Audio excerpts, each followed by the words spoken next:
just, do your own real in-person breakout room, which is nice. Well, welcome everybody. I am so grateful and appreciative. I'm sure you have like a million things going on outside of your door right now. So appreciate everybody just carving out some time to do some shared learning together.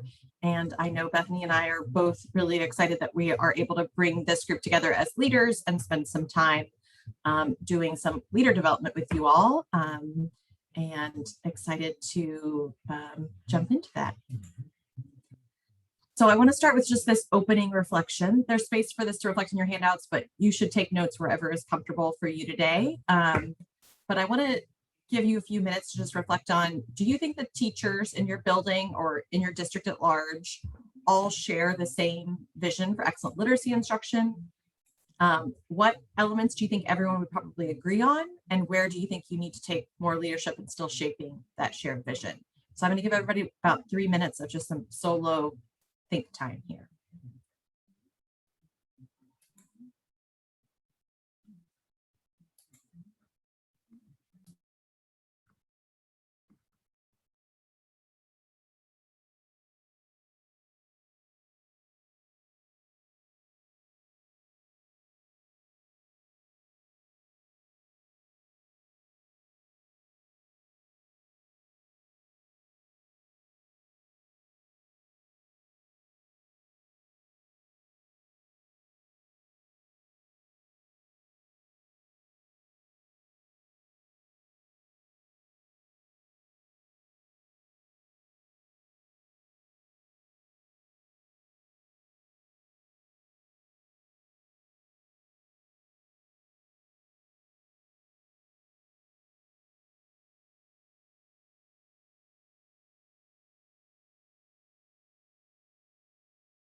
Okay, wrap up your thoughts.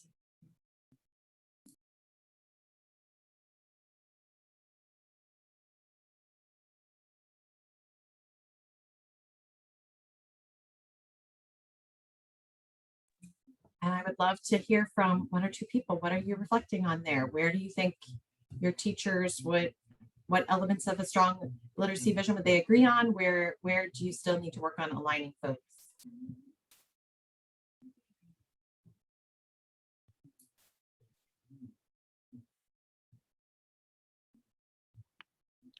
So in Hawkins County, we actually, over the past month, have worked with administrators to develop a district-wide literacy vision. And so we did a session back at the principal meeting in, I guess, August, where they were able to kind of share what they felt like good literacy should look like. And then we kind of developed a statement that we've adopted district-wide that we pushed out to all admin and all teachers. And so I think that although we have all of our administrators on the same page, we're still in the process of, as we are pushing out learning literacy walks and all of our information with that and the implementation of that, sharing that with teachers. So making sure that they are on board with the same goals and vision that we have for literacy.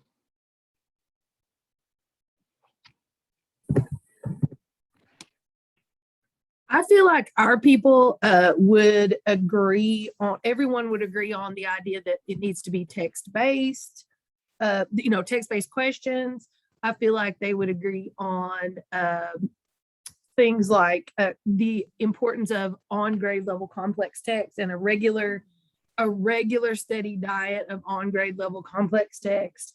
I think they're on board with the literacy tools to refine our vision, the TNTP IPG. I think everyone agrees on and buys into the idea of high quality instructional materials. Everybody agrees on, and focusing on both qualitative and quantitative structures of the text. I think those are all things that we're all on the same page on.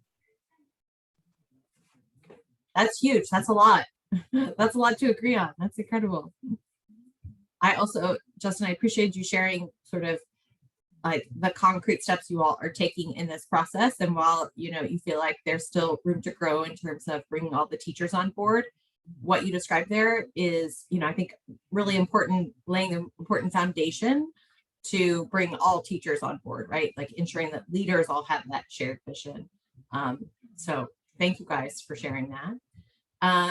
I wanted to start with this question today because we're going to spend a good amount of time sort of digging into the instructional practice guide, sending you out to go visit classrooms and practice using the IPG. And I don't want that to feel like we're just using a, observation tool. I want to ground it in. This is about what do we want classrooms to look like and sound like and feel like for teachers and for students. And how do we use something like this, a tool like this, to help us explain, articulate, reinforce to every stakeholder in our schools and district what we want classroom instruction to look like. And so that is why we're here today. And want you to have this question front of mind as we're going through it is, how do I bring more and more people to the table to have that common shared vision? So this is some of our grounding slides here to just remind us on sort of our learning trajectory here. And we are very much squarely here in the zeroing in piece here as you're going to be going into classrooms, right? We're going to get the chance. You guys have been part of the Strong Start Network. We've been doing some shared learning together. And now we want to see, what does this look like in classrooms? What are we seeing in practice? This is our model for improvement, right? You all last month, 2 months ago now, set some goals to drive our work this year. And we will work on, monitoring progress and taking action on those. This afternoon session, when you come back after having observed teachers, we will, have some time to really think about how do we set some clear action steps? How do we take what we've seen and move it forward? And so really trying to continue that cycle of learning. Bethany, did I see you unmute yourself? Did you want to say something? Oh, no. Okay. Okay, here are our objectives for today's session. I'll give everybody about 30 seconds to just read this.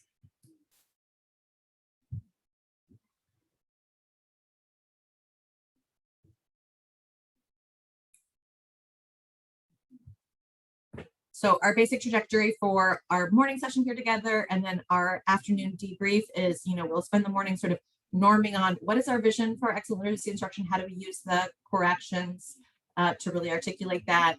Then you will go out and do some observations in your building and get to visit some classrooms and surface trends and instruction through that. And then in the afternoon, collaborate with some leaders to think about how do you act on that to improve outcomes for the students in your buildings. Here's the general structure and schedule of the day. So we'll do this group time together here from 8:30 to 10 to dig into the core actions here. Then you'll have, the rest of your day, I'm sure, filled with a million other things going on, but we're going to ask you to squeeze in at least 3 different ELA observations, about 20 minutes each. And hopefully you have a buddy to go with you to do some of those observations with. And then we will all come back here at 3:30 to debrief, to reflect on what we saw and debrief. Okay, so let's jump into core action 1. Correction 1, as you all know, is focused on high quality text in the classroom. And I'd love to, you can either unmute yourselves or put this in the chat box. Why do we think this correction matters? Like, why do high quality texts matter for students, for teachers? Why does it matter?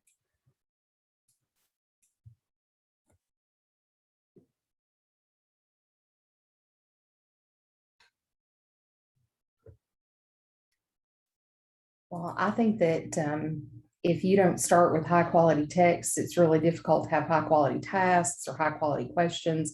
All of the other things that are included in the IPG, you can't have if you don't have a high quality text. Beautiful. Yes. Anyone want to add on to that?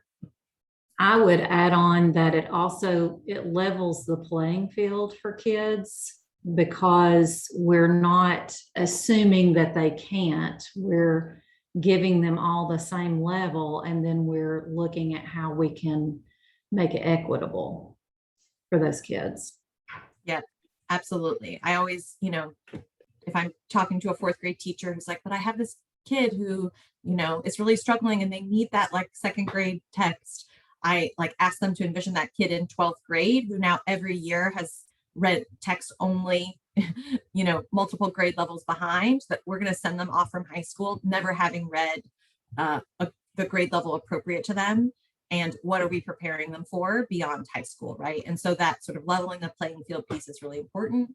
And then Leanne, to your point, I couldn't agree more, right? This is the foundation of a strong literacy lesson, right?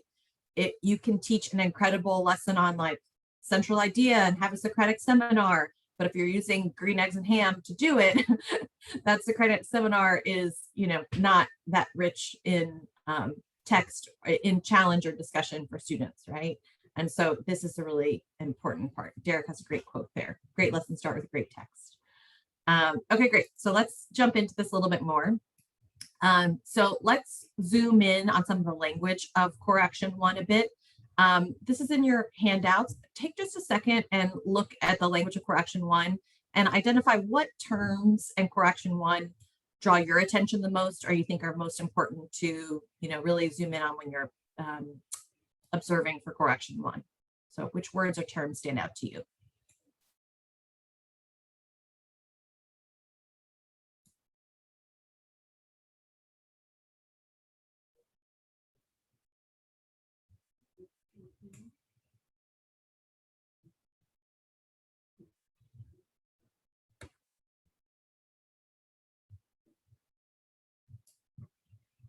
Great. Christy put in students. I think that's an important point.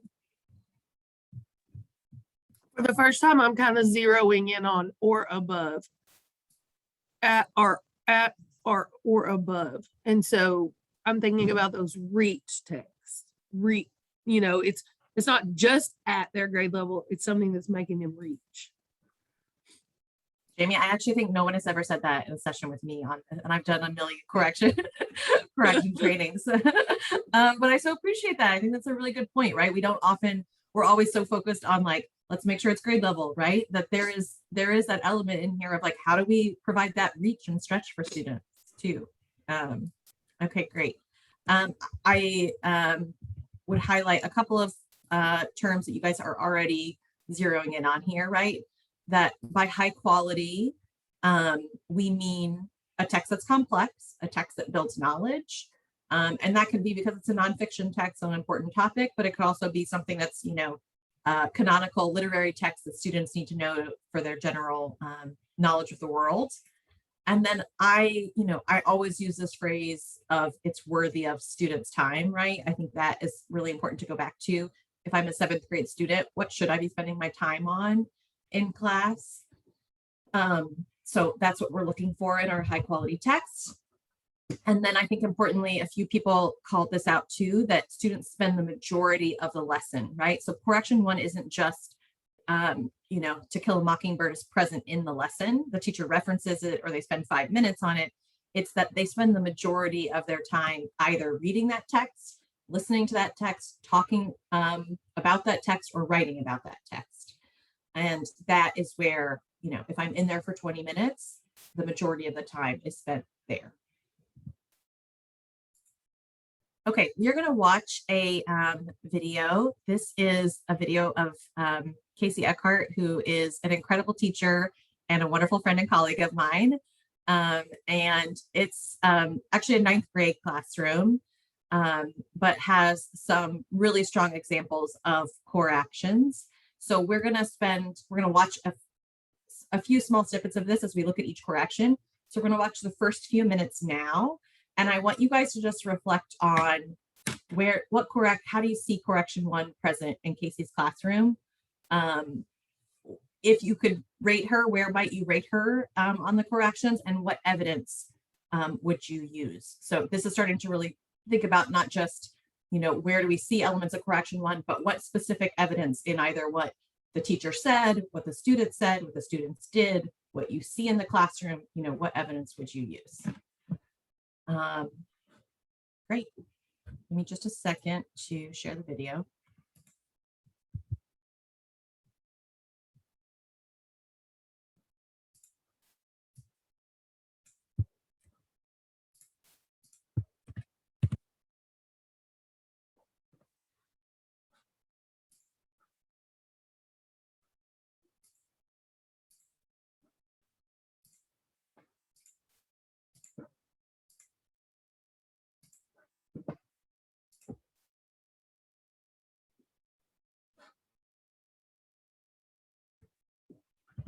The unit that we're working on right now is about a 2-week unit. We are focusing on the story The Lottery by Shirley Jackson because our big idea for the next 2 weeks is about tradition and culture. It really gets the kids thinking about what it means to actually have a tradition and should traditions be stopped, and how different cultures believe that those traditions are right. And really good conversations come out of that. In what ways do we see people not care about tradition in the story we're reading right now?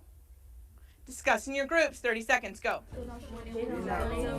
People don't discuss it in groups because the lady was late for the ceremony about the lottery thing. She didn't care, because if she would have cared, she would have been on time, and she was not on time. They said that too, but old man Warner got mad. Yeah, and old man Warner was fussing about it. And they didn't really care about that either. He didn't get mad. He got mad. He didn't think it was a good idea. He just was mad about it. He didn't care. He was disobeying the tradition.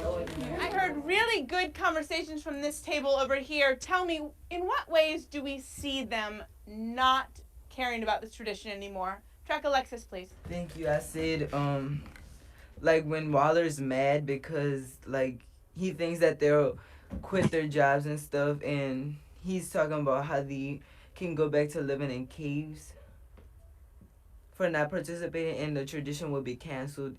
And he doesn't want it to be canceled because he's been doing that for a long time. I think you have the moment right.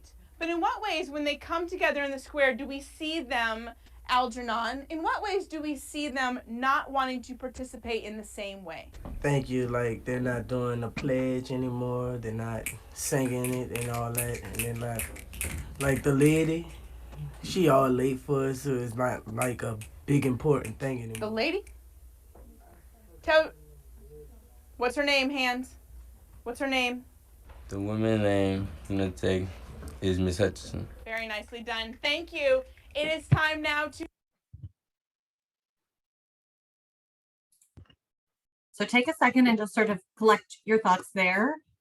If you were just zooming in only on correction 1 in this classroom, what elements would you pick out? What evidence would you use to rate this classroom on correction 1? I'll give everybody 2 minutes to think about that.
Okay, so I would love to hear from a few folks. You can unmute yourselves and share or put into the chat what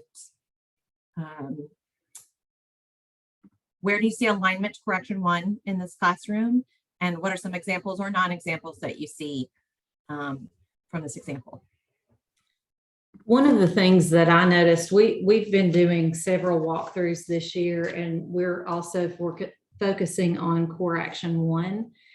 And one of the things that we're seeing that teachers aren't doing that I really saw here was even if kids are spending a majority of their time on talking about a text or reading a text, they may not really understand what the big idea is or what the knowledge is that we're trying to get at and build upon. And I thought that was really good that she made that the forefront. It's the old, here's why you're reading thing that we used to do a long time ago, but she's asking them to focus on what they've seen and provide the text evidence that supports that big idea. Yep. And I'd actually first of all, I think that's a really powerful comment, and one I think is important for all of us to reflect on. But I actually split up, I think, 2 ideas in what you said. I think the one piece that I would square landly in core action 1, I would land squarely in core action 1 is the piece around the students are doing the talking and thinking about the text, right? Like when we talk about they're spending the majority of the time on the text, that doesn't mean that when I enter this classroom, Miss Eckhart is at the front of the classroom talking for the 20 minutes about the lottery, right? That would not fill up, that would not meet our expectations for core action 1. The piece that you have there around, like she's getting to that central idea, I actually would put that, let's bucket that idea and save it for when we get to correction 2, because I think the indicators there will speak more to that. But I think is a really important point here.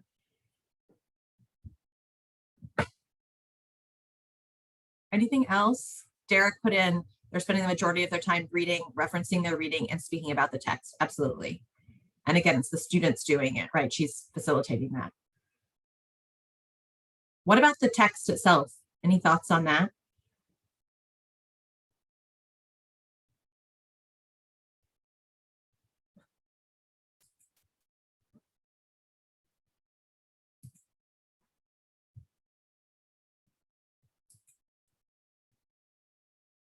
I mean, they were discussing some pretty deep themes, some overarching ideas that, you could talk about across different texts and in real world scenarios. So if you didn't know the lottery, you could pick up quickly that there are some sophisticated things to talk about here. Yeah, absolutely. And lottery is definitely a canonical text, especially in young adult literature, and so definitely a text with very rich, challenging themes for adolescents. So definitely worthy of students' time in that way. Hey, Jetta, quick question. If I'm in a classroom and I hear what text they're reading, but I'm not familiar with it, do you advise like a quick Google search on my phone? Do I look for like a quick analysis or get to know at least what the Lexile level is? Not that that's the be all end all we know, but just something to kind of get me a little more information about, is this text worthy of the time and attention that I'm seeing, the class put into it? Yeah, absolutely, Bethany. I mean, you all are in a really strong position because you have high quality instructional materials that have, great appropriate text. And often your instructional materials provide some qualitative or quantitative analysis of that text for each unit. So my first step would be like, is this the text from their materials? And what do my materials say about this text and its analysis? If the teacher is using a text not from their instructional materials for some reason, that is absolutely my first step, is to, Google the Lexile of this text and, then try and like read over a student's shoulder a little bit. Like, what am I gleaning about the content or worthiness of this text for students' time? Great. Any other thoughts and reflections? Leanne looks poised for a comment. Oh, go ahead. Yeah.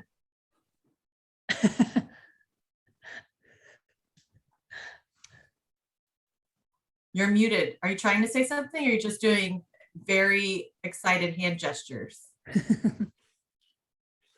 So we've been having technical issues, and we've all been staring at our tiny little screen on my tiny little monitor. And so our tech person just came in and got you on the big screen. We are not all the, young with great vision anymore.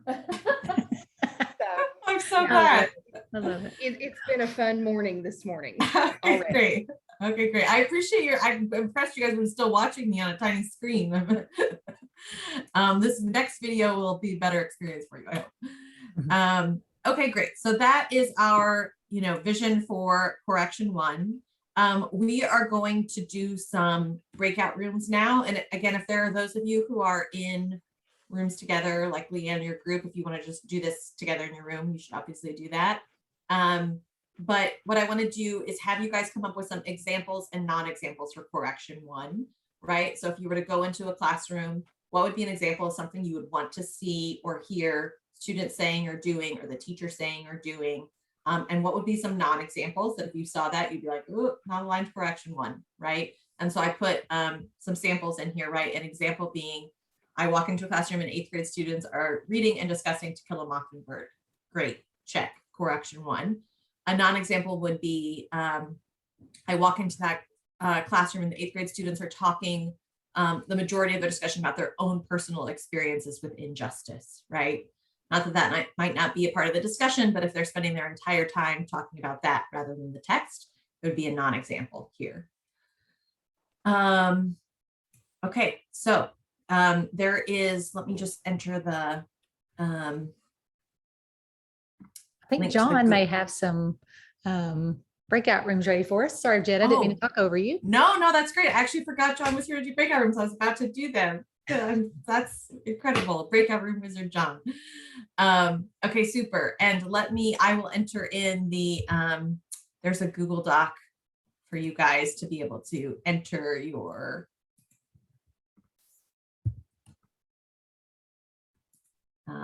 groups ideas. And let's do like 5 minutes. I think you can do this pretty quickly. And we'll come back together. Okay, welcome back, everybody. I realized that was a little bit fast and I didn't even give you editing access until halfway through. But I hope you were able to discuss some examples and non-examples. Does anybody want to share out any examples or non-examples you came up with?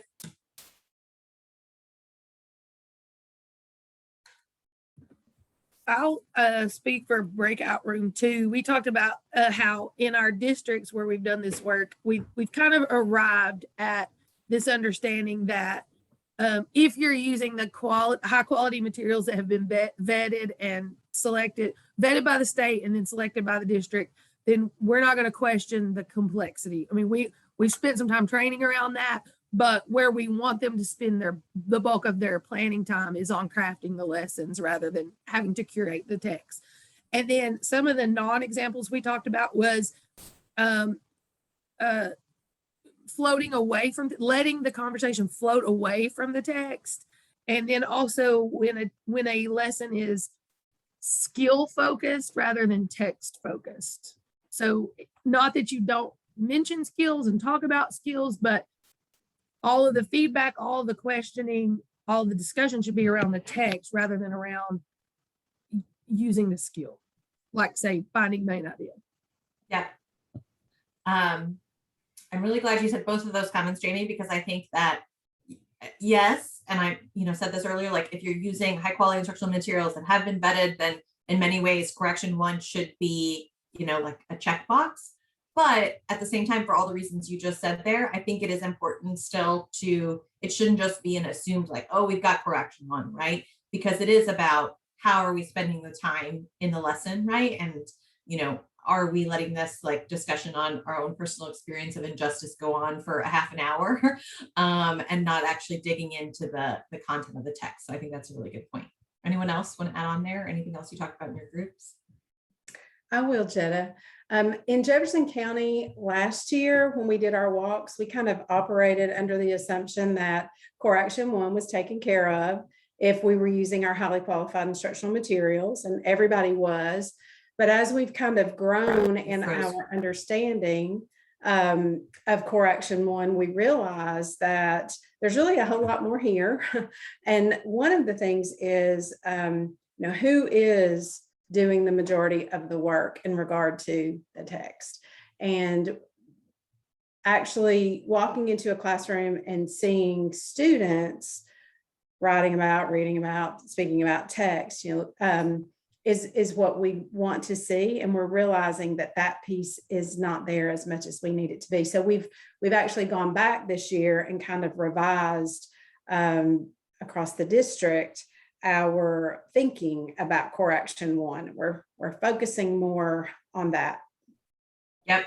Beautiful. And I think it's such a great point. And when we think about, like, again, where the majority of the time is spent, it's that students are talking, thinking, writing, reading, listening about the text. I would add on to that just an aha that we had about that. We had actually last year been in partnership and still are with our core office and using the Tennessee IPG, which is, very similar. I mean, it has all the same elements, but one thing that's missing on Core Action 1 is the word students. And I think it was a misunderstanding with our leaders about what we were looking for. And then when we walked through with TNTP and did some of those walkthroughs, we were like, wow, that makes a total difference in how you're looking at Core Action 1. And that's why we shifted back. And then also thinking in terms of, is this their first read? Because a lot of times we use LearnZillion, and a lot of times LearnZillion calls for the teacher to read it, especially if it's the first read. But thinking through, okay, where are they in their unit, and who is appropriate, to be doing the work. Such a great point, Christy. There's absolutely nothing wrong with teachers doing a read aloud or students listening to a text, but it's the appropriate use of that, right? Are they always doing that? Do students never have the opportunity to read on their own, right? Or is it a first read in that case? So such a great point. And highlights the importance. Somebody put this in the chat about having the lessons up in front of you when you're going in to observe so that you can see that. Like, do the materials call for the teacher to be doing that, or has the teacher modified this in some way to do that read aloud? Okay, great point. Okay, I'm going to move us on to Core Action 2, which is focus on questions and tasks, right? Questions and tasks about the text. So let's start here again. Why does this Core Action matter? Why do questions and tasks that we're asking about the text matter? You guys can put this in the chat or unmute yourselves and share. What do you think?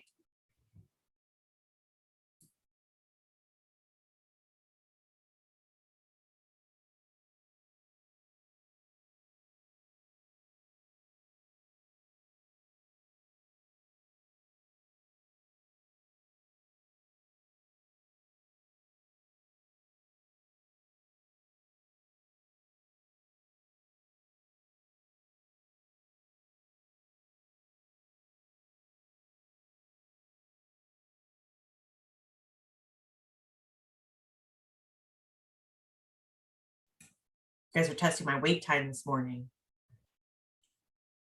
I'll take a stab at it. So Thank I think Christy for saving me. I think they matter because they're requiring students to go back into those texts, and really they're giving students access to these highly complex texts that we're using, and making it the questions that we ask and the tasks that we ask them to do help students to be able to understand the text.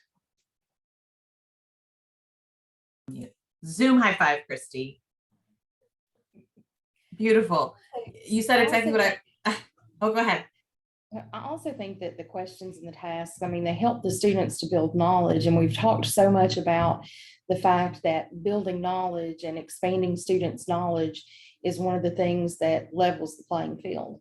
And so when we have really high quality questions and tasks that are put in place with the intent of building knowledge, then students that have come to us with with less of a background knowledge, with less of a worldly knowledge, we increase that for them, and we give them more opportunities then to have things that they can connect to in the future.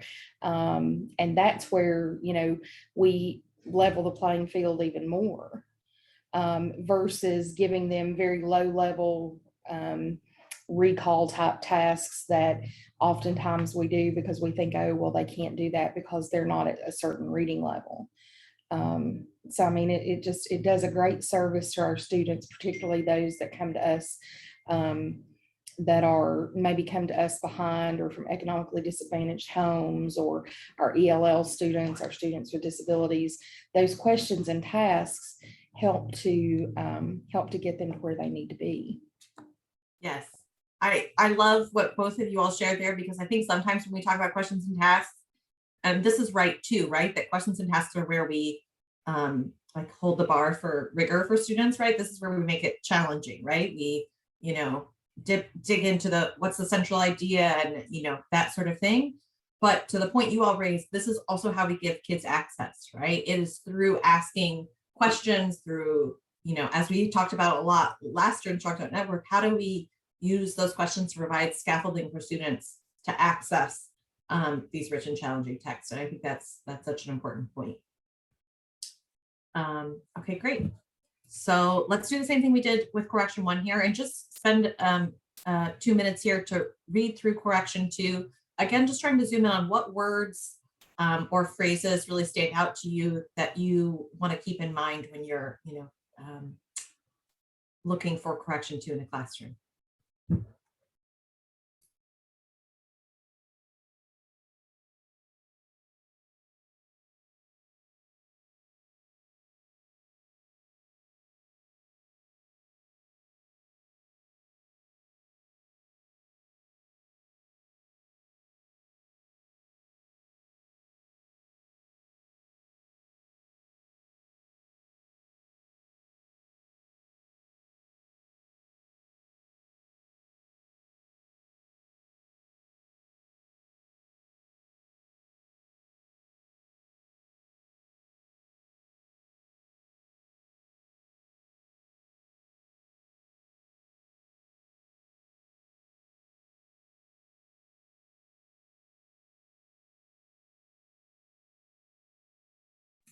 Any words or phrases that stand out to you all?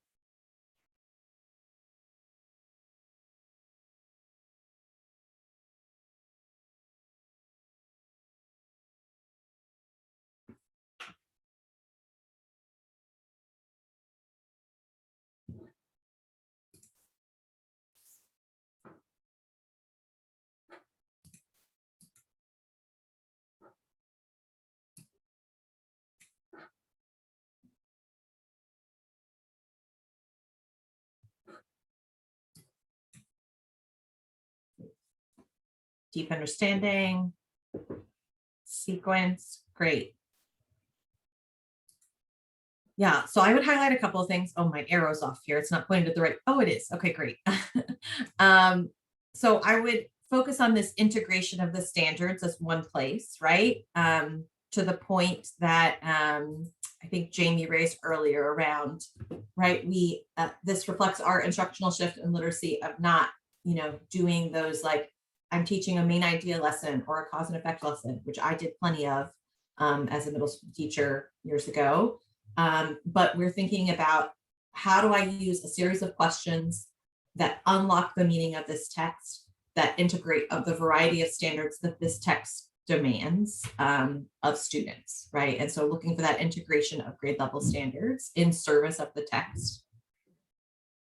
I would also highlight that and you guys have all brought this up in several comments already, so I know this is always already front of mind for everyone. Using questions and tasks to unlock the meaning of the text, right? How do the questions and the tasks themselves help students understand the bigger ideas or the central idea of a text? So those are things that I would call attention to as you're going to think about correction 2. Okay, we're going to watch another clip from the same lesson from Casey's class, doing the same thing, which is what evidence can you pull out that you might use to rate Casey's classroom on core action 2. So as you're watching, kind of keep those indicators in front of you and think about what evidence for each of the indicators might you pull out. Just a second to share here. Hey, Jetta, can I add one thing? Please. I think in terms of the line attending to its, meaning the text particular qualitative features, I think sometimes teachers miss the fact that the questions in and of themselves should align to the portion of the text that we feel like students, one, need to unpack, right, the worthy part of the text, but also because it's probably the difficult part of the text, right, that we want to help kids unpack. That's the point of reading and digging into it. So I think there's some neat work that can be done in just becoming more aware in our new materials that these questions are there because they tie to a particular qualitative aspect of the text. And lead toward that building of knowledge the way we've talked about. That's a good point. Okay, let's jump back into Casey's class. Find out or take us away. After that, there was a long pause, a breathless pause, until Mr. Summers, holding his slip of paper in the air, said, "All right, fellows." Something really strange is going on here. There's something very ironic about the situation that is happening now. Discuss in your groups how Miss Hutchinson's reaction is ironic. Go. They think that somebody cheated, and that's how that person won the draw, and they feel like it had something to either do with Mr. Summers by him being over all the stuff. Nobody wanted that. She wanted the person to draw it, like, she wanted him to take his chance to draw instead of letting someone else draw for him. My table discussed how like their family won the lottery and they're kind of upset, and like when you win the lottery now you're like happy, so it's like weird. What kind of irony is it? Is it dramatic, situational, or verbal? Discuss in your groups. It's What type of like irony is it? 30 seconds, go. It's situational and she's screaming out dramatic. It's situational because they didn't expect Mrs. Hutchinson to act like that. Very nicely done. Let's keep going, guys. There's Bill, Junior, and Nancy, and Lil Dave, and Tessie and me. Pause. How many people are in this family currently? Show me on your hands. Show me on your hands. How many people are in this family currently? If you have 5 on your hand, you are absolutely right. Underline them, please, in your text. In the family right now, Tina, who's in the family? Bill, Junior, Nancy, Little Dave, Tessie, and me. Good. But how many children do they have? Hands. Back to the text in your groups. How many children do they have? How many do you know? 30 seconds, go. Back to the text. Oh, it's 5. Yep. See, Don and Eva, and then Bill, Junior, Nancy, and Little Dave. It's 5. Up here, see? Daughters draw their family. Daughters, well, it's not Bill James. Daughters draw with their husband's family. You know, there's Don and Eva. No, that's a whole different person talking. That's Miss Hutchinson talking. That's not Bill. That's 2 different people. It gotta be 4 then. Leander, tell me how many children are actually belonging to the Hutchinsons? Thank you. 4. Why? What does the text say? You see, my daughter draws with her husband's family. That's only fair. In terms of Common Core, what I focused on the most today was simply text-based evidence. I want kids to be able to find the exact line. I want them to say, I believe this about a character because it says right here that he did this or he acted a certain way. Your next assignment is to please tell me how old you think Davy is, finding 3 pieces of evidence in the text that tells you so. How old is Davy? 3 pieces of text that tell you so. Underline, discuss. I'll call on anyone in 1 minute. He told Mrs. Graves to take the little boy's hand. And they had to like put his hand and take it out for him. So he have to be like little. And it says the child's hand, so we know that he got to be under the 11 or under. At one point it said Davy put his hand into the box and laughed. And you know, like, since this was kind of serious, they wouldn't laugh, and that was kind of childish. Thank you. I said that the first sentence when the second sentence when he says take take the slips and put and keep them folded until each person has taken one. And I think that's giving him like directions, which means he's young, because you don't say that to regular people. So, first of all, that was a good answer. Give Alexa some snaps. I really like how you're using the text to make these inferences. I like how you're going, this kid must be really young because this is a serious event. Who said that? Who said this is a serious event? Yeah, Trey, right? It's a serious event, but yet this little kid is laughing. Very, very good inference. Doesn't know what's going on. Let's keep.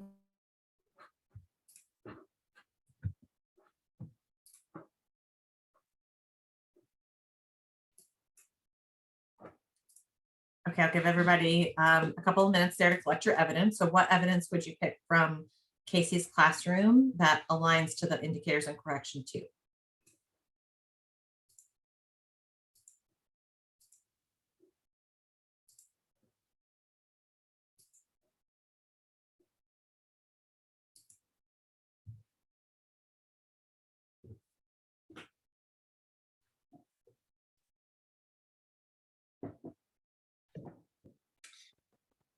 I would say that her questioning is, it integrates those standards. And what I liked is back to Jamie's point about we're not teaching an isolated standard. We're not teaching the standard using the text. We're using the text to understand what we're looking for. So I don't know if I'm saying that correctly, but rather than saying what is irony and, you know, asking for a definition and isolating it, we're actually, she never even goes to the meaning of it. She says, give me some examples and tell me what kind of irony it is. And the whole point of the questioning is it's driving towards an understanding that she wants kids and something she wants kids to arrive at. And so it's not just the skill for the sake of the skill. It's the skill for the sake of an understanding. I noted the same thing because last week when Kristen was in our building with us, this is something we talked a lot about because we were focused on core action too. You know, the question about it's not a lesson on irony, it's a lesson on the lottery. And irony pops up in the text and she points it out at that moment. I do have a question though. So when on the IPG, core action 2 has A, B, C, D. And it doesn't have this A about questions and tasks, integrate grade level standards in service to deep understanding of the text. And the reason I'm asking that is because that one little indicator there would have changed a lot of the conversations we had in debriefing last week. I think that's a pretty important indicator. And I don't know if maybe it's a K5, 6, 12 difference possibly, but that seems like an important indicator to me. Yeah, there are slightly different versions of the IPG. Sure. Going around every, it could be the Tennessee version that doesn't have that, but yeah, the TDOE version, but that's pretty important. Version. I'd make sure that was on there. Yeah. Listen, you have it in your head, even if it's not on the paper, I think that's an important takeaway there. Yeah. Yeah. One of the things I love about the clip that we looked at there is some of the questions that she asks. If you were to just see those in isolation, like how many children does this family have? It might seem a little bit like, is that really a challenging question for these students? But you actually see in the context of this, that her asking that, while it might appear to be like a low level question, is actually a complex question in this text because it's a little bit vague and ambiguous, like whose children belong to whom, right? And in her asking that of students, she's helping them clarify the different relationships of characters in this text, which is an important foundation that they're going to need to be able to understand bigger ideas about what's happening between these characters. So they need to understand those character relationships. So I just love that like a small question like that gets the kids to like dig back in the text and be like, oh wait, this kid is actually this kid's parent, belongs to this kid's parent, right? And they have to sort of sort that out using evidence from the text. Great. Other things you all noticed?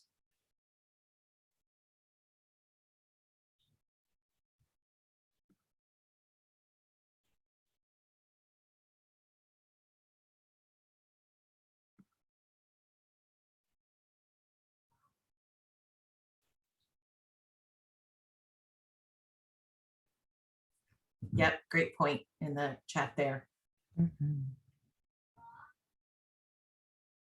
Bethany, you had unmuted yourself. Are you going to say something? Oh, I can always say something, but I'll not. That's just fun.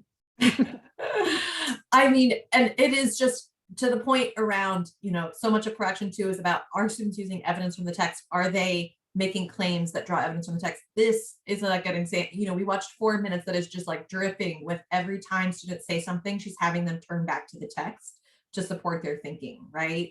And it doesn't feel like they're spending all this time. It's not, they go back to the text, they spend 2 minutes on like, wait, who are those 5 children and who do they belong to in this story, right? But she's making sure that the things that they're saying are grounded in that evidence from the text piece. Okay, I can't help it. I have to say something. Okay, please go ahead. To the core action 2 summary, where it talks about, doing all of that in service of building knowledge, to your point there about, that we're using evidence for a reason, working with teachers to talk about, you ask kids to pull evidence and to talk about this evidence for what reason? To check the box that you were having kids pull evidence from the text, or is it for a reason? And do kids even know why? Is there a reason why we spent all that time pulling all these little snippets of text out? What am I doing with that? And I love the part where it talks about to demonstrate understanding and to support their ideas about the text, all of that to the summary point about being in service of building knowledge, not just for the sake of saying I pulled some evidence from the text. Yeah. Yeah. And to that point, Bethany, I think referencing text evidence is one of the first things teachers in Tennessee latched onto when we made the shift. And we understood that perhaps you could find information in the text. So she asked the question, how old is the character? I think our first years ago, we would have said, we're going to ask that question because the answer is in the text. But I think in this situation, the answer is not necessarily in the text. She's asking them to pull evidence to support their thoughts on about how old this boy is. And that's a much deeper type of question. Yeah. Yeah. The fact that they have to inference that in that moment to them understand what's happening in that portion of the text. Yep. I love all this. I could spend all day talking about this with you guys. I guess we are. Okay, great. Let's do the same thing we did a few minutes ago, which is just to go into your breakout rooms and think about for correction 2 specifically, what are some, examples and non-examples that you might see in classrooms to keep in mind. So the examples that I put in here, an example would be students referencing quotes from the text to support their thinking right here. So Scout sees Calpurnia in a whole new light in her church on page 163. Scout says blah, blah, blah, blah. And then a non-example might be that sort of skill-based questioning, right? All questions in a lesson are about determining cause and effect in the text, right? Rather than that focus on an integration of standards. Okay, we're gonna do breakout rooms. John's gonna put us in our breakout rooms, so we'll give you guys 5 minutes. I know it's not a lot of time, but try and come up with at least 2 examples, 2 non-examples. Okay, welcome back, everybody. Would love to hear from a couple people. What examples or non-examples did you come up with in your group?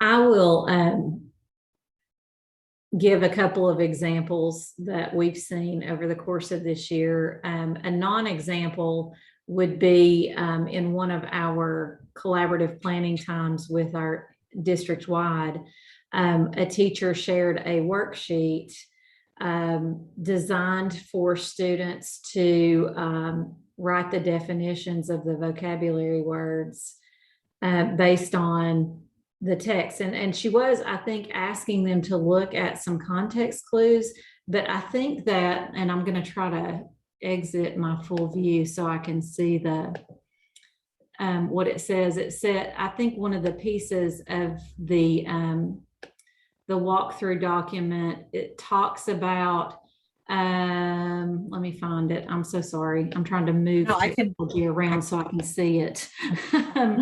It says, questions and tasks attend to words, phrases, and sentences within the text that matter most. And I think that is a huge piece that just some of our teachers feel like kids have to know every single word in the text, and they don't necessarily. Which words matter the most for building that understanding and arriving at that, that piece of it. So I think that's a non-example, but then also I saw a really good example, not a perfect example, but more closely aligned to what we would like to see, where the word was perils, and the teacher was talking about in the giver how the setting affects Jonas. And the idea was for kids to understand the word perils so that they understand his setting has changed from a peaceful setting to a dangerous setting. And she did a really pretty nice job with that, sharing that information, helping students find that information themselves. I love that. I love the contrast of that non-example and example. I think that is so excellent. And you zooming on that language of, here's a non-example of just like, let's define some words that are in the text, sure, and maybe using context clues to do it, but do they matter most to the meaning of the text, versus that example that you shared where zooming in on this one word that really helps students understand the meaning of the text that they're studying. That's a great contrast.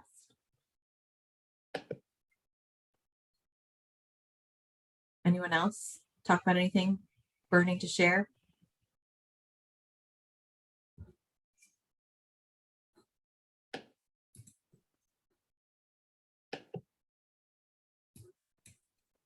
Okay, great.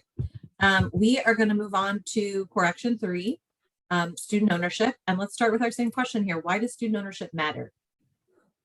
Why does this core action matter?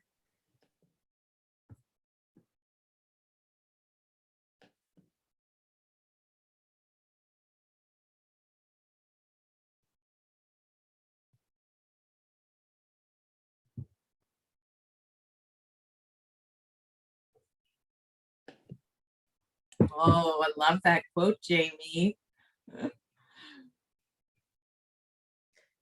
For me, core action 3 kind of embodies what type of citizens we're hoping to produce. Students who can think critically about the world and base their understanding on evidence and being able to talk with one another and disagree respectfully, or, for me, this student ownership piece is everything. Like, that's the way I see it. It may not be right.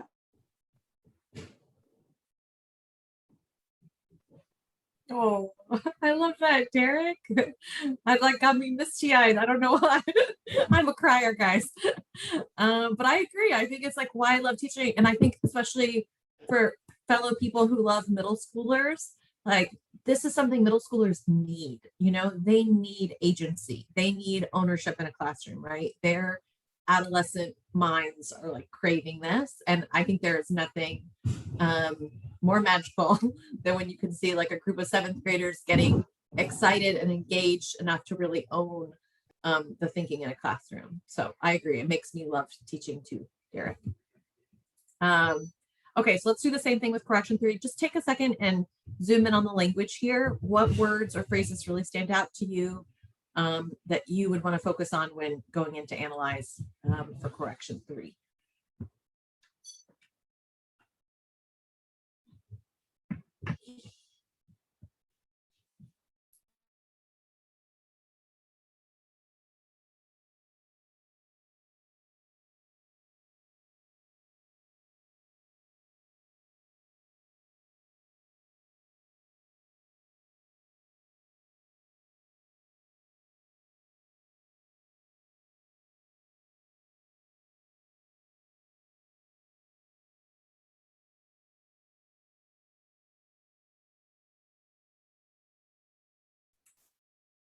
Love that hashtag, Bethany. Let's see if we can get that trending today.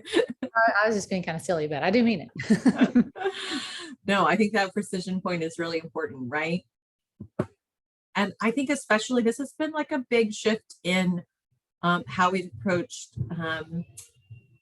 ELA instruction, right? Like I feel like there was a time where it was like, any answer, this is about what you think, right? Versus like, no, there are right answers about this text, right? And my job as the teacher is to help support you to get there. But I do think that is an important point. Great. I'll highlight a few things that you guys have already highlighted too. That opportunity to persist. We want to see students that are able to, experience like, I don't know the answer to this, or this is challenging for me. And my teacher doesn't just automatically like swoop in and solve it for me or give me the answer or tell another student to give me the answer, right? But gives me the opportunity to try and figure this out on my own. And to do that with challenging tasks, right? And then lastly, it is, and I think this is where Core Action 3, I think really levels up what we see. Core Action 2 is about like, are we using that evidence from the text to share our thinking about the text?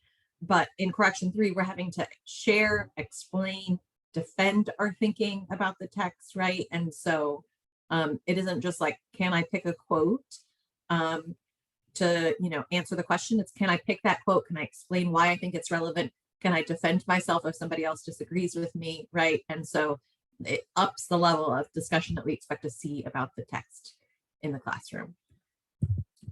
Okay, so let's return to Ms. Eckhart's classroom. I'm gonna do the same thing now, but with our Core Action 3 glasses on, and try and collect some evidence here of what you might use to support your rating for Core Action 3 for Casey. Just a second.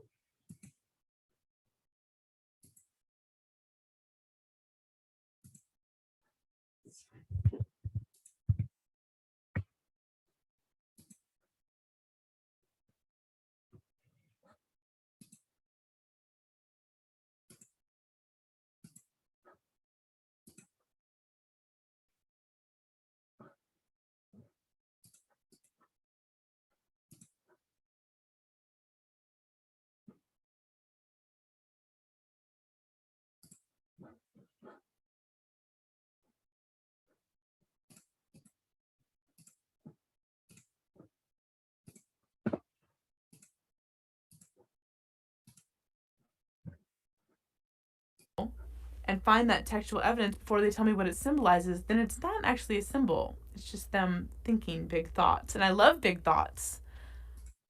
By brainstorming objects, ideas, characteristics.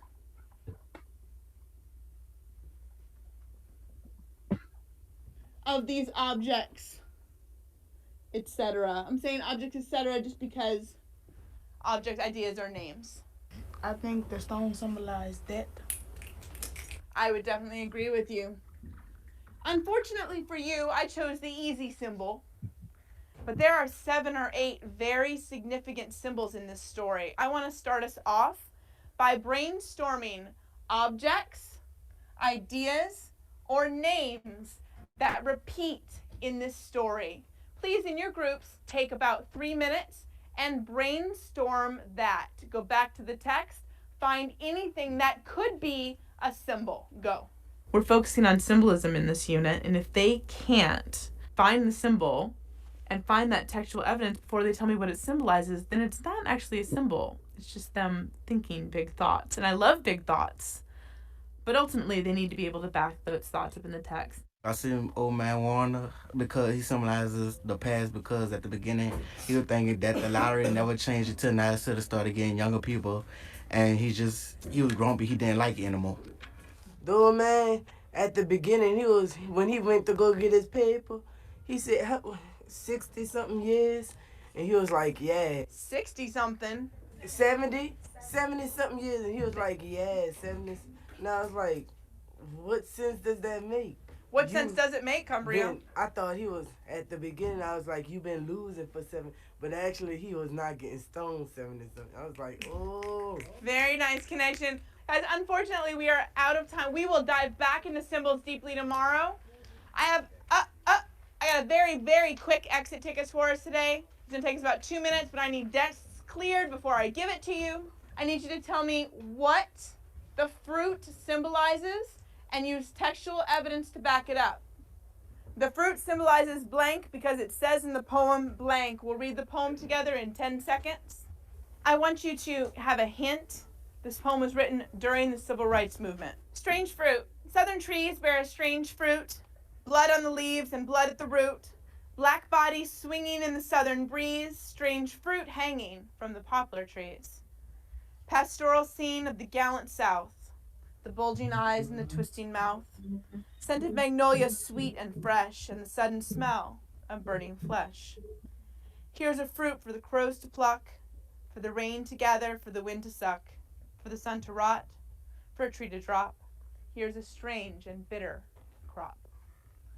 What is the fruit?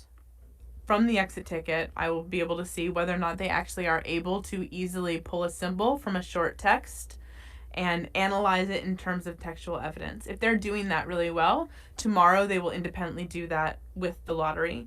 If they aren't doing that well yet, then we'll have to do a couple more examples together in class. Thank you, Jada. Very good thoughts from you today, ma'am.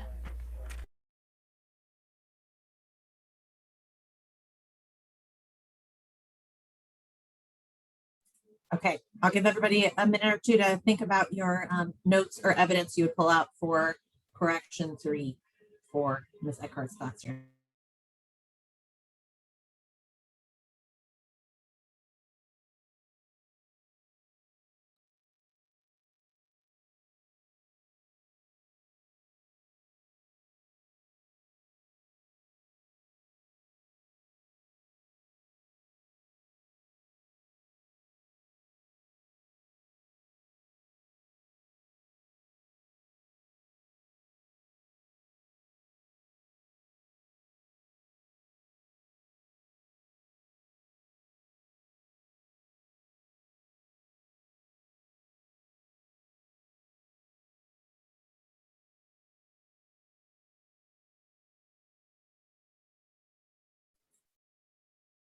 Okay, so what would you all say? What evidence do you see of correction 3? Oh, this is the wrong slide. Correction 3 in this class.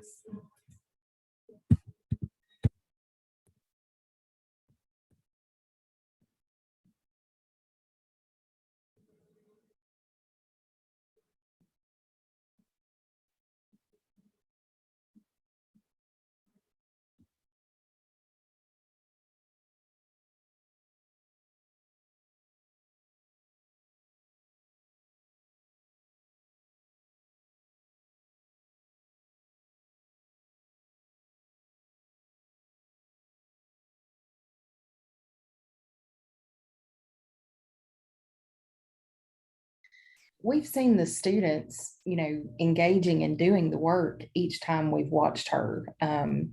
She's presented the question or the task, and the students have been the ones going back into the text to provide evidence to support their thinking. So that's definitely something that we saw in the video. Yeah, I think it's important to note that she doesn't wait and do core action 3 when she gets to the assignment part of the lesson. She embeds core action 3 throughout the entire lesson. Yeah, what are some of the ways, in all the clips we've watched, what are some of the ways students get a chance, how do students share? What are some of the structures or formats for students sharing their thinking? With each other. Okay, so it's like small group discussions. Great. What else? Sometimes it's they raise their hand, but sometimes she just calls on people. Everybody has to be ready. Yep. And sometimes it's, I heard this group discuss this idea, share that out. Great. There's also this exit ticket at the end, right? So every student independently has to write to share their thinking. I was going to say that because there are a couple of times in the rubric where it references students' written or oral responses, and we actually saw her do both. You know, students had an opportunity to orally respond, but there was also within the lesson opportunities where they wrote things, and they wrote their thoughts or wrote their responses.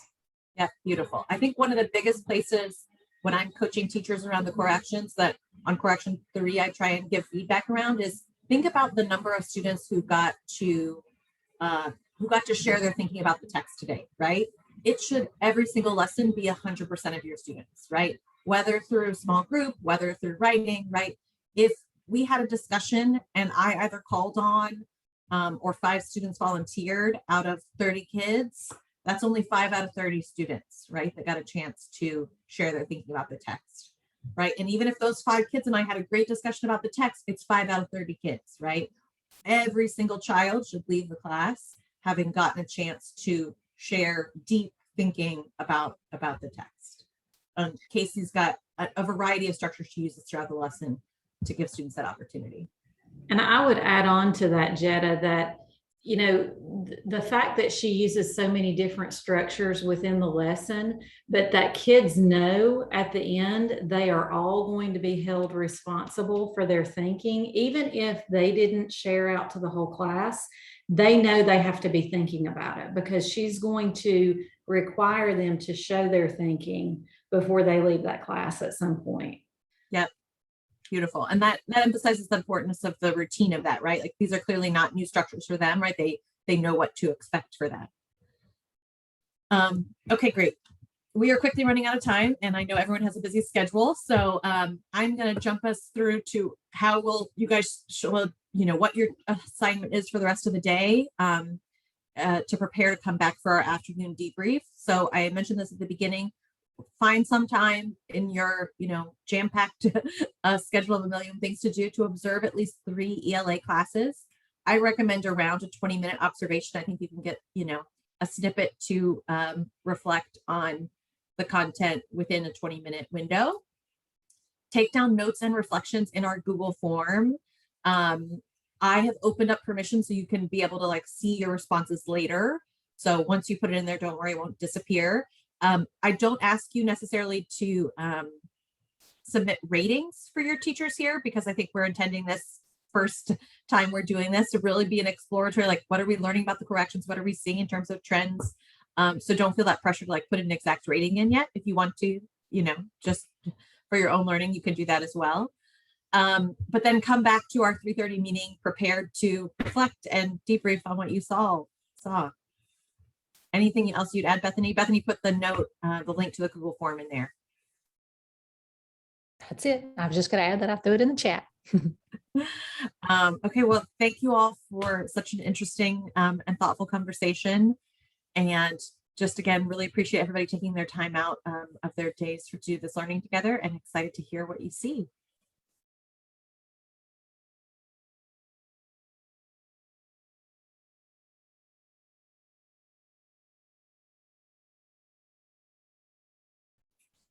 Hi, everybody. Welcome back. We're all a little bit more tired and hungry and disheveled probably than we were this morning. But appreciate everybody making some time to come back together. And I'm so excited to hear what everybody saw. So we have basically structured this hour to be some time to sort of reflect on your own personal development, reflect on the trends you saw in your classroom visits, and then some time to think about like how do I want to respond to this data to do something meaningful for my teachers and have an impact on students in my building. So with that, we will jump in. And I want to start before, I'm sure our instinct is like, everybody wants to tell us, here's what I saw a teacher do, here's what I saw a teacher do. And we are going to spend some time talking about that and processing that. But I want to start by just giving you a chance to reflect on your own development as a leader and trying to use, the IPG tool as not just like an observation tool, but as we talked about this morning, as something that holds your vision for what literacy instruction can look like, and use it to support teacher development in your building. So curious to just have folks reflect on, as you were using this tool today, maybe this is something you do all the time. You're in classrooms every week using the IPG. Maybe this is something you do occasionally, but either way, I'd be curious to know, what did you notice about using the IPG tool to observe your ELA lessons today? What, if anything, was tricky for you to assess? Were there any indicators that were more challenging to get data on, or you weren't sure about, how you might rate something like that? And in what ways do you want to grow in your use of this tool to support improved ELA instruction? So just some reflection on your own personal development as a leader in using this as an observation tool. And I'll give everybody about 3 minutes to reflect on this. There's space in your handouts, but as I said this morning, take notes wherever is most useful for you. And then we'll share out a little bit. So 3 minutes solo reflection time.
Hi, Tracy. We're just doing a little kind of quiet time reflection, thinking about the 2 guiding questions, or 3 technically, on the slide here.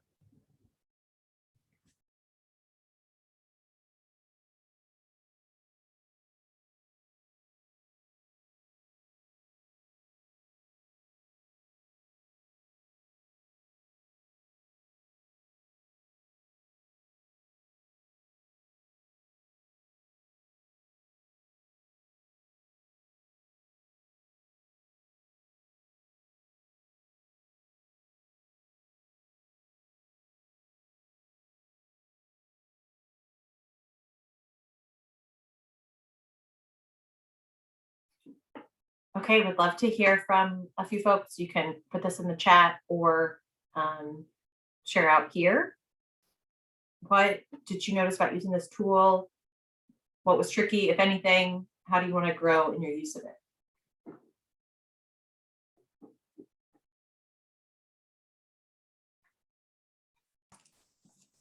it? We found, oh no, sorry. Okay, we found that pulling up the lesson in LearnZillion as you observe is super, super helpful in using the tool. One thing that is tricky for me personally when I use this tool is I still don't know it well enough to be able just to be fully engaged with the lesson and not have to keep referring back to, okay, 2A is what, and trying to give them all the evidence I can.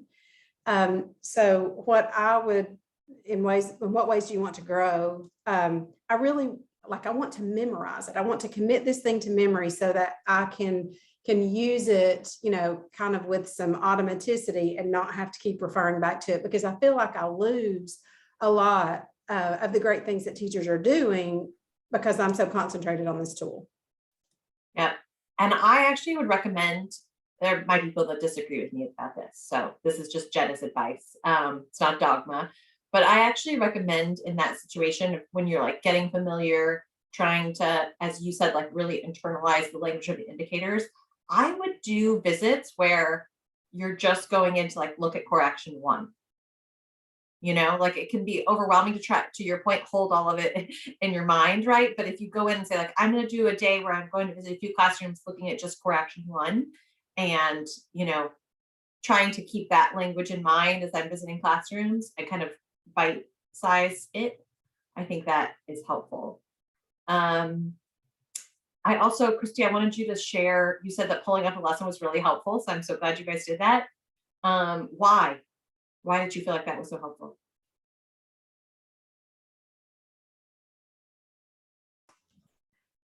I'm in the room with Michelle and we're juggling. I can tell. I know exactly what you're doing. It's just a second. I can read the Zoom faces. I'm like, you mute yourself. No, you mute. Oh, okay. Let me turn. Hang on one second.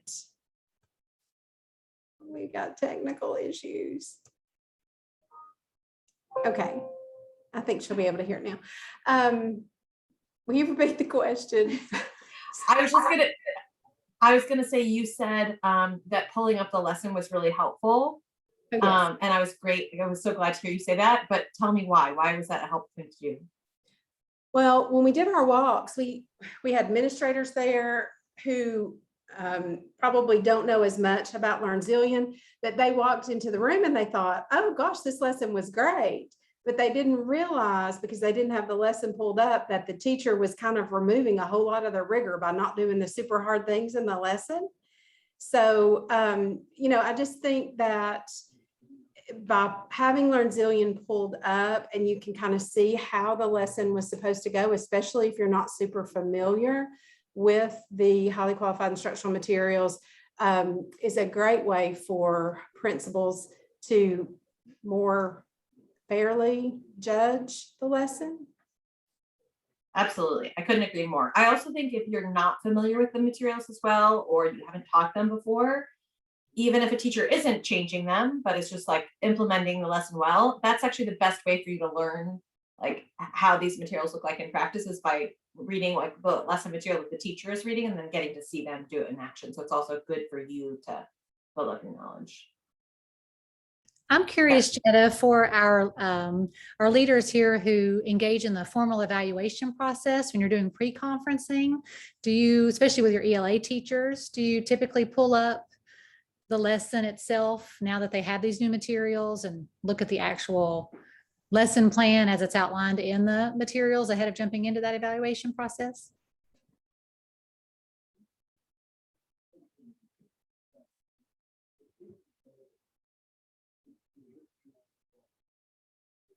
That's a good question. Are folks doing that? I assume Bethany is raising that to the group, right, Bethany?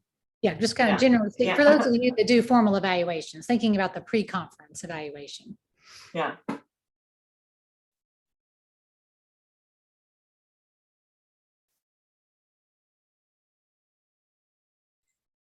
So as a district office personnel, I do formal evaluations, but most of mine end up being unannounced simply because of scheduling. So I have not had the opportunity to do that. However, it has been very beneficial to pull it up in planning for post-conferencing, so that, you know, as I think through the lesson and think about what I observed and maybe what should have taken place, I could be much better prepared to have conversations with teachers.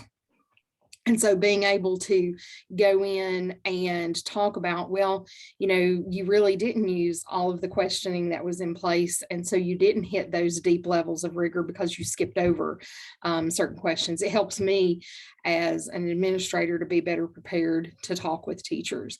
And even today, as Tamara and Stephen and I walked through the classrooms and we pulled up the lessons and then stepped outside and debriefed, we could talk about the pieces of the lesson that we observed and the things that had been left out during the time we were in there, or the things that should have come before or that may have come after, you know, based on what we had seen, because we had access to that. So I definitely think it's a great tool for administrators. Love that you brought up, the post-conference, the value in looking at it kind of on the back end of the lesson. And I noticed where Michelle said from Jefferson County, you all use a different model that is all unannounced. So you'd be in a similar situation there. All right, sorry, just curious, Jetta. No. I mean, it is one of my signature coaching moves when coaching a teacher to sit down with them and say, I noticed you didn't ask this question. Tell me why, and just like starting the conversation there. And usually they like answer their own, like, oh, I should have asked it. I didn't, they kind of come to that realization themselves. So I think they're all really, really great points. Okay, so let's move on to thinking about instructional trends. So in the classrooms you visited today, I want to give you guys a chance to sort of reflect on trends in each of the core actions, right? So what trends did you see in core action 1, core action 2, core action 3? Were there glows that were, really successes across the classrooms? Were there consistent trends or areas of growth that you saw across the classrooms? And was there anything that just like surprised you or made you wonder or just kind of gnawing at you or right now related to any of these corrections? So I'm going to give everybody a couple of minutes to think here, and then let's do breakout rooms, I think. Is that okay? Okay, great. Yeah, and I have them set up so that you'll be with, I think those of you that partner together to do observations, you'll be together, but then you'll be with maybe somebody from a different group. So I've got like, Greene County partnered with our friends from Lincoln Heights. That way you've got somebody else to kind of bounce your thinking off with.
Okay, let's go ahead and do breakout rooms. Let's do no,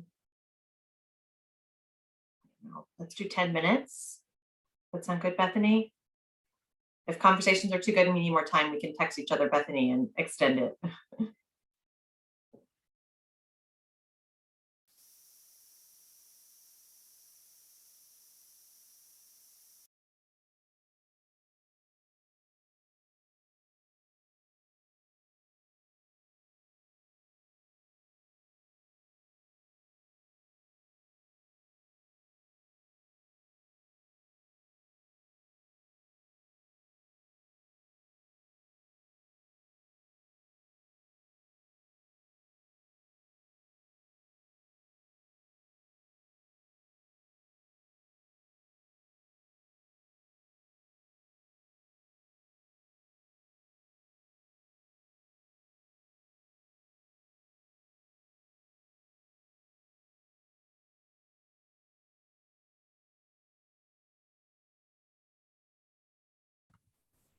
Yay, Tracy, I'm glad to see you.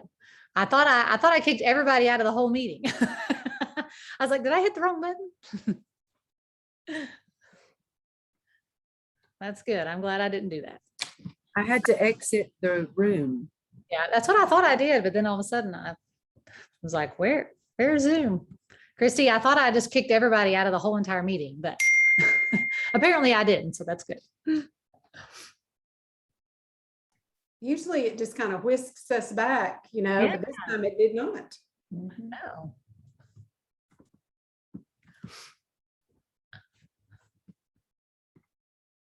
All right. It says they're coming. So Michelle, if you make that video where you compare the two, make sure you send me the link for that so I can watch it and have my teachers I'll send watch it to you. We just reframed. We felt like they were going to freak out, so I just put it together. But I've noticed some other differences, and I'm not sure that we shouldn't. So this year we've got a 2-year partnership with TNTP, and this year we decided let's not. Like the principals are not ready for that. They're not ready for TNTP. We're also doing NIET with principals. So we just decided to maybe not be so intense this year with them. So I get it.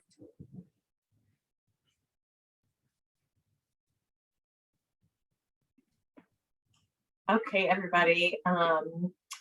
I know our group had a really great conversation about what folks saw in classrooms today, and sort of already bubbling with ideas of wanting to think about how do I act on this and make, help support my teachers in making change in their classrooms. So here's what we're going to do is do some action planning. So I want you to think about what is, in my group, I sort of steered them towards this at the end of our conversation about thinking about what is one area of focus for your teachers that you would want to address in the coming weeks. So based on the conversation you had, is there a core action you want to focus on? Is there a specific indicator you want to focus on supporting your teachers with? And then aligned to this, what are some concrete action steps that you can plan to take to support your teachers in making change in this? So here are some suggestions of, I'm going to call these levers for change, or levers you might use for teacher development. So, I might, if, for example, I was seeing that, teachers were struggling with selecting or the sequencing of their questions from their high quality instructional materials, and not sequencing them to get to that deeper meaning of the text. Then one of my action steps here might be I'm going to do some coaching and feedback with teachers, right? I'm going to go in and do an observation and give them feedback. I might meet with them and do a co-planning session where we plan a lesson together. If there's a teacher who's really strong in that, I might take them to go observe another teacher who's really strong in that. Thinking about how I want to use PLCs or lesson or unit preparation. Doing lesson studies together with teachers. Anything else, any other tools in your toolbox that you might want to use here. But the goal here, I think, is to think about what is our area of focus, our action step, and at least one concrete thing that I want to do to help try and make movement on that action step.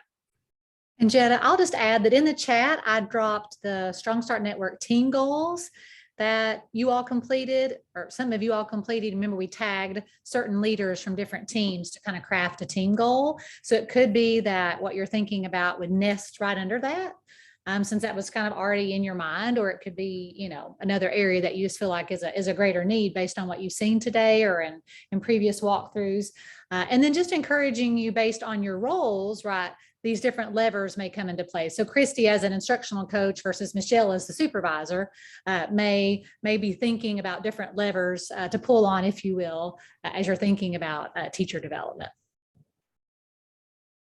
Okay, so I'm going to give everybody about 5 minutes here to think and articulate this for yourself, and then we're going to do a serial share and have everybody share out what their action steps are that we're leaving with, so we can, use this mini professional learning community of leaders to really set some intentions for what we want to do to act on this, leading this learning today.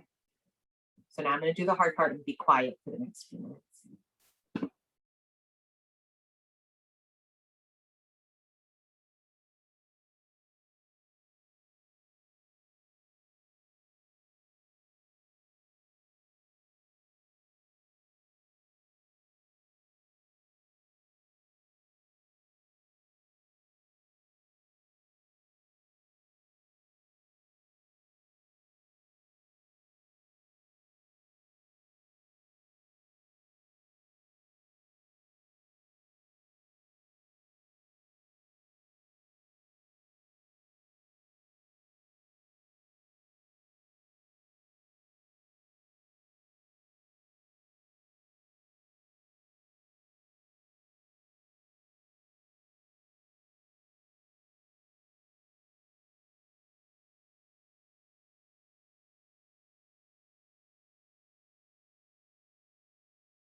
Okay, finish up your thoughts, get ready to share.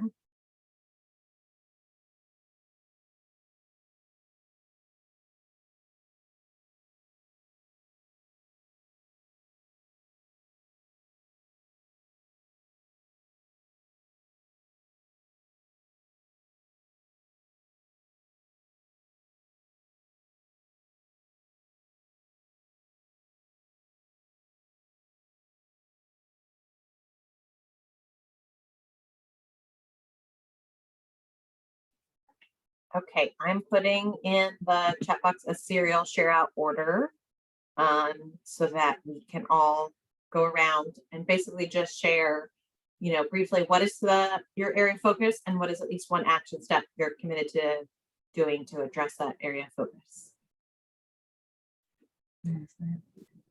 So we are going to focus on core action 1 and kind of helping teachers understand what the purpose of core action 1 is. And we were just talking that we could kind of break this apart and use this in our collaborative planning sessions to kind of dig in with teachers. But, we want to see that students are doing the majority of the lift in the lesson, but we are really recognizing that teachers, they really don't understand their text. They don't understand the knowledge that students are supposed to glean or, understand from that text. And one reason is they're not taking time to read it. We have a lot of new teachers in our district this year. We had a lot of turnover. And so these units are new to them. And whether it's COVID or they've got sick babies or whatever, they've really not read the text. So they don't have an understanding of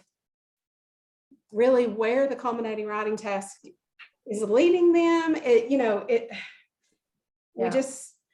And that's a change, Bethany, from what we said we were going to focus on. We originally said we were going to focus on vocabulary, but I think just these last walkthroughs have made us think, and a couple of other things that have happened, like we can see really focusing them on this core action 1 and what that means and doing a deep dive into that, but then partnering that with our unit and lesson prep protocols and helping them use those to, use this tool to really dig into those pieces and make that process meaningful for them. I love that. Yeah, no worries that it's different. Christy, do you care to, even in like 2 sentences, just put a little update in your little square on that goals page? Just that way it'll kind of trigger my memory as well. But we love that. Yes, let it be flexible. Don't ever feel like you can't do what best meets your needs in your schools or districts. Okay, great. Tracy, you want to share out with us? You're on. Okay, I'm ready. I think we would like to focus. We're focusing on core action 2 in Hamlin County. And I think my teachers need, as well as the principal and I need, to dive into what core action 2 actually looks like in practice so that we can help our teachers dive deep into those words and those tasks and the questioning. That's ultimately what we want them to do. We want the students to be able to independently analyze and we want to guide them. We were talking about sequencing and in our little breakout.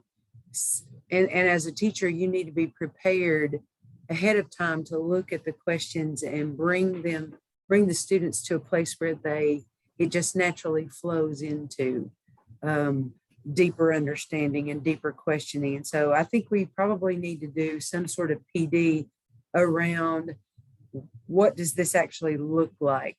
Put that into words and let's go from there so that when we are planning our lessons, we have some intentional planning, intentional questioning, and intentional sequencing of questions. Love it.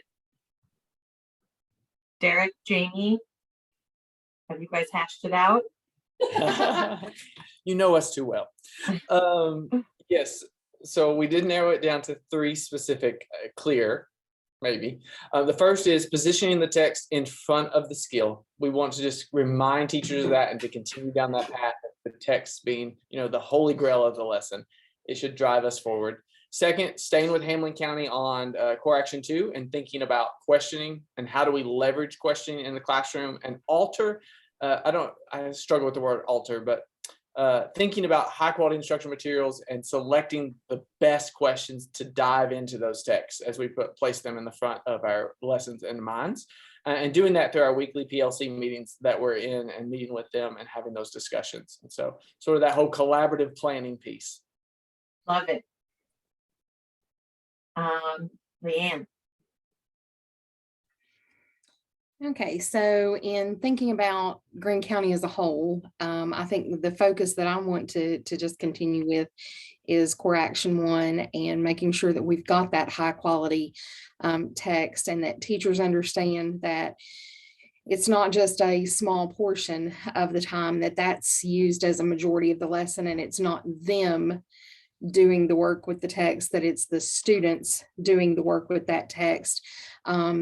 And that they understand, again, I think somebody's already said this, that they're building knowledge with that text.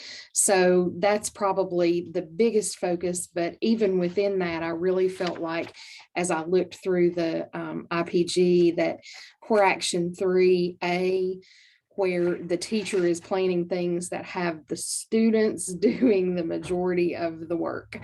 That to me is just key. We've got the text that is front and center the majority of the lesson, and the students are the ones doing the work with the text.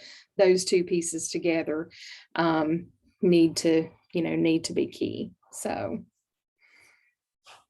Love it. Stephen.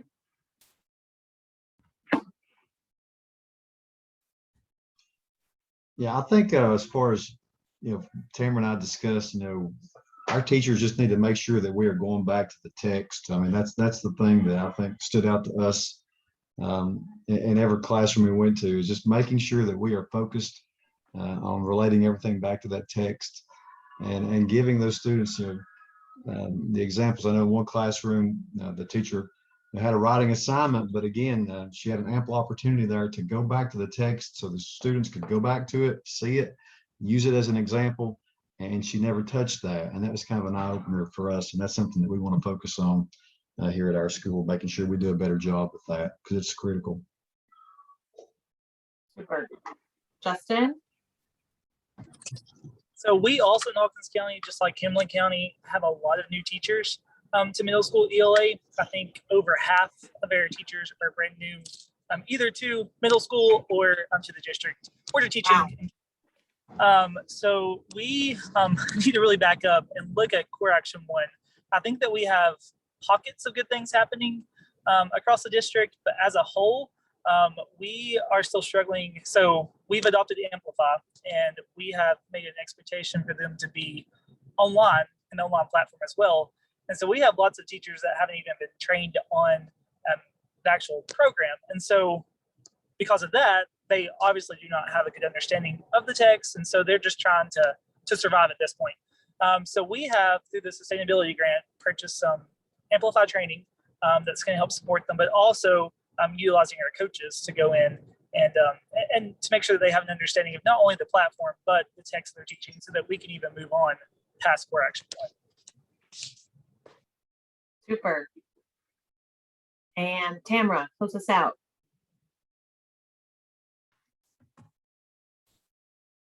With us focusing on the students doing the majority of the work, just the ideas that you gave us that we could share out with the teachers, the 3 turn-in talks throughout the lesson. It gets the students talking and gets it off the teacher's back a little bit from the teacher doing so much of the talking, the exit tickets, and to ensure that they're writing in every lesson. Love it. Super. It's really exciting to get to hear, I think that a serial share like this at the end help build some accountability, because when you say it out loud to other people, you're like, okay, I got to focus on that. I got to do it. But I also think it's really nice for us as a network to get to hear, all the things that people are working on so we can build on and collaborate with each other. So thank you guys for sharing and being vulnerable with each other like that. I appreciate it. And just want to say, I feel so grateful for spending some time with you all as a group today and inspired by all the work you're doing with your teachers.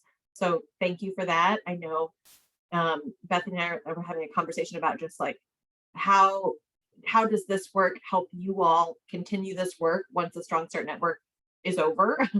And that this is really the piece that helps build in sustainability, right? Is thinking about, when we're not meeting as a group anymore, you all are still leading your teachers. You have teachers who need development.